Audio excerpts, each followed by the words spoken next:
The Gift of the Magi, by O.Henry. Published 1905. $1.87. That was all. And 60 cents of it was in pennies.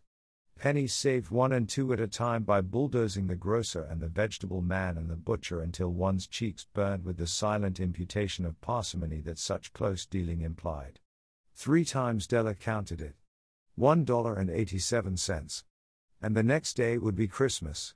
There was clearly nothing left to do but flop down on the shabby little couch and howl. So Della did it. Which instigates the moral reflection that life is made up of sobs, sniffles, and smiles, with sniffles predominating. While the mistress of the home is gradually subsiding from the first stage to the second, take a look at the home. A furnished flat at $8 per week. It did not exactly beg a description, but it certainly had that word on the lookout for the mendicancy squad. In the vestibule below was a letterbox into which no letter would go, and an electric button from which no mortal finger could coax a ring. Also appertaining thereunto was a card bearing the name Mr. James Dillingham Young. The Dillingham had been flung to the breeze during a former period of prosperity when its possessor was being paid $30 per week. Now, when the income was shrunk to $20, the letters of Dillingham looked blurred, as though they were thinking seriously of contracting to a modest and unassuming D. But whenever Mr. James Dillingham Young came home and reached his flat above, he was called Jim and greatly hugged by Mrs. James Dillingham Young, already introduced to you as Della. Which is all very good. Della finished her cry and attended to her cheeks with a powder rag. She stood by the window and looked out dully at a grey cat walking a grey fence in a grey backyard. Tomorrow would be Christmas Day, and she had only $1.87 with which to buy Jim a present. She had been saving every penny she could for months, with this result. $20 a week doesn't go far. Expenses had been greater than she had calculated. They always are. Only $1.87 to buy a present for Jim. Her Jim. Many a happy hour she had spent planning for something nice for him. Something fine and rare and sterling, something just a little bit near to being worthy of the honor of being owned by Jim. There was a pier glass between the windows of the room. Perhaps you have seen a pier glass in an $8 bat. A very thin and very agile person may, by observing his reflection in a rapid sequence of longitudinal strips, obtain a fairly accurate conception of his looks. Della, being slender, had mastered the art. Suddenly she whirled from the window and stood before the glass. Her eyes were shining brilliantly, but her face had lost its color within 20 seconds. Rapidly she pulled down her hair and let it fall to its full length. Now there were 2 possessions of the James Dillingham Youngs in which they both took a mighty pride. One was Jim's gold watch that had been his father's and his grandfather's. The other was Della's hair. Had the Queen of Sheba lived in the flat across the airshaft, Della would have let her hair hang out of the window some day to dry just to depreciate Her Majesty's jewels and gifts. Had King Solomon been the janitor, with all his treasures piled up in the basement, Jim would have pulled out his watch every time he passed, just to see him pluck at his beard from envy. So now Della's beautiful hair fell about her, rippling and shining like a cascade of brown waters. It reached below her knee and made itself almost a garment for her. And then she did it up again nervously and quickly. Once she faltered for a minute and stood still while a tear or two splashed on the worn red carpet.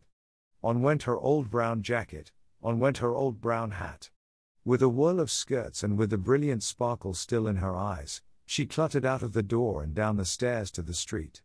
Where she stopped the sign read, Madame Sofronie. Hair goods of all kinds.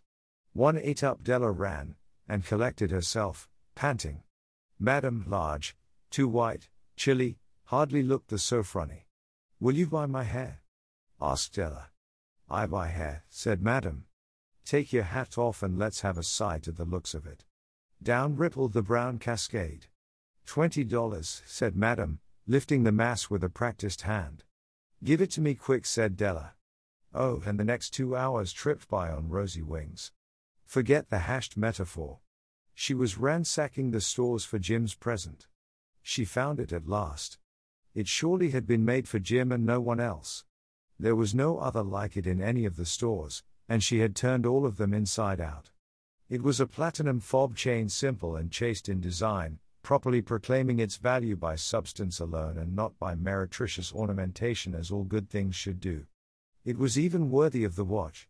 As soon as she saw it, she knew that it must be Jim's. It was like him. Quietness and value, the description applied to both. $21 they took from her for it, and she hurried home with the 78 cents. With that chain on his watch, Jim might be properly anxious about the time in any company. Grand as the watch was, he sometimes looked at it on the sly on account of the old leather strap that he used in place of a chain. When Della reached home, her intoxication gave way a little to prudence and reason. She got out her curling irons and lighted the gas and went to work repairing the ravages made by generosity added to love. Which is always a tremendous task, dear friends, a mammoth task. Within 40 minutes her head was covered with tiny, close-lying curls that made her look wonderfully like a truant schoolboy. She looked at her reflection in the mirror long, carefully, and critically. If Jim doesn't kill me, she said to herself, before he takes a second look at me, he'll say I look like a Coney Island chorus girl. But what could I do? Oh, what could I do with $1.87? At 7 o'clock the coffee was made and the frying pan was on the back of the stove hot and ready to cook the chops. Jim was never late. Della doubled the fob chain in her hand and sat on the corner of the table near the door that he always entered. Then she heard his step on the stairway down on the first flight, and she turned white for just a moment. She had a habit of saying little silent prayers about the simplest everyday things, and now she whispered, "Please, God, make him think I'm still pretty." The door opened and Jim stepped in and closed it. He looked thin and very serious. Poor fellow, he was only 22 and to be burdened with a family. He needed a new overcoat and he was without gloves. Jim stepped inside the door, as immovable as a setter at the scent of quail. His eyes were fixed upon Della, and there was an expression in them that she could not read, and it terrified her. It was not anger, nor surprise, nor disapproval, nor horror, nor any of the sentiments that she had been prepared for. He simply stared at her fixedly with that peculiar expression on his face. Della wriggled off the table and went for him. "Jim, darling," she cried, "don't look at me that way. I had my hair cut off and sold it because I couldn't have lived through Christmas without giving you a present. It'll grow out again, you won't mind, will you? I just had to do it.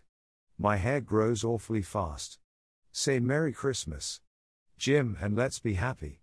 You don't know what a beautiful, nice gift I've got for you." "You've cut off your hair?" asked Jim, laboriously, as if he had not arrived at that patent fact yet, even after the hardest mental labor. "Cut it off and sold it," said Della. "Don't you like me just as well, anyhow? I'm me without my hair, ain't I?" Jim looked about the room curiously. "You say your hair is gone?" he said, with an air almost of idiocy. "You needn't look for it," said Della. "It's sold, I tell you, sold and gone, too. It's Christmas Eve, boy. Be good to me, for it went for you. Maybe the hairs of my head were numbered," she went on with a sudden serious sweetness, "but nobody could ever count my love for you. Shall I put the chops on, Jim?" Out of his trance Jim seemed quickly to wake. He enfolded his Della. For 10 seconds let us regard with discreet scrutiny some inconsequential object in the other direction. $8 a week or $1 million a year, what is the difference?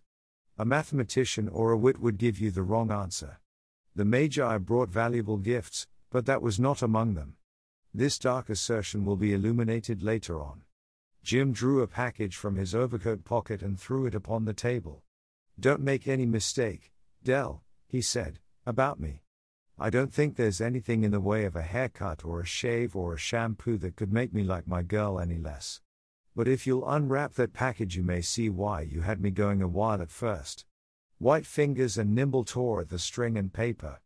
And then an ecstatic scream of joy, and then, alas, a quick feminine change to hysterical tears and wails, necessitating the immediate employment of all the comforting powers of the Lord of the Flat. For there lay the combs, the set of combs, side and back, that Della had worshipped for long in a Broadway window. Beautiful combs, pure tortoise shell, with jeweled rims just the shade to wear in the beautiful vanished hair. They were expensive combs, she knew, and her heart had simply craved and yearned over them without the least hope of possession. And now, they were hers, but the tresses that should have adorned the coveted adornments were gone. But she hugged them to her bosom, and at length she was able to look up with dim eyes and a smile and say, "My hair grows so fast, Jim." And then Della leapt up like a little singed cat and cried, "Oh, oh." Jim had not yet seen his beautiful present. She held it out to him eagerly upon her open palm. The dull precious metal seemed to flash with a reflection of her bright and ardent spirit. "Isn't it a dandy, Jim? I hunted all over town to find it. You'll have to look at the time 100 times a day now. Give me your watch. I want to see how it looks on it." Instead of obeying, Jim tumbled down on the couch and put his hands under the back of his head and smiled. "Dell," said he, "let's put our Christmas presents away and keep 'em a while. They're too nice to use just at present. I sold the watch to get the money to buy your combs. And now suppose you put the chops on." The Magi, as you know, were wise men, wonderfully wise men who brought gifts to the babe in the manger. They invented the art of giving Christmas presents. Being wise, their gifts were no doubt wise ones, possibly bearing the privilege of exchange in case of duplication. And here I have lamely related to you the uneventful chronicle of two foolish children in a flat who most unwisely sacrificed for each other the greatest treasures of their house. But in a last word to the wise of these days, let it be said that of all who give gifts, these two were the wisest. Of all who give and receive gifts, such as they are wisest. Everywhere they are wisest. They are the Magi.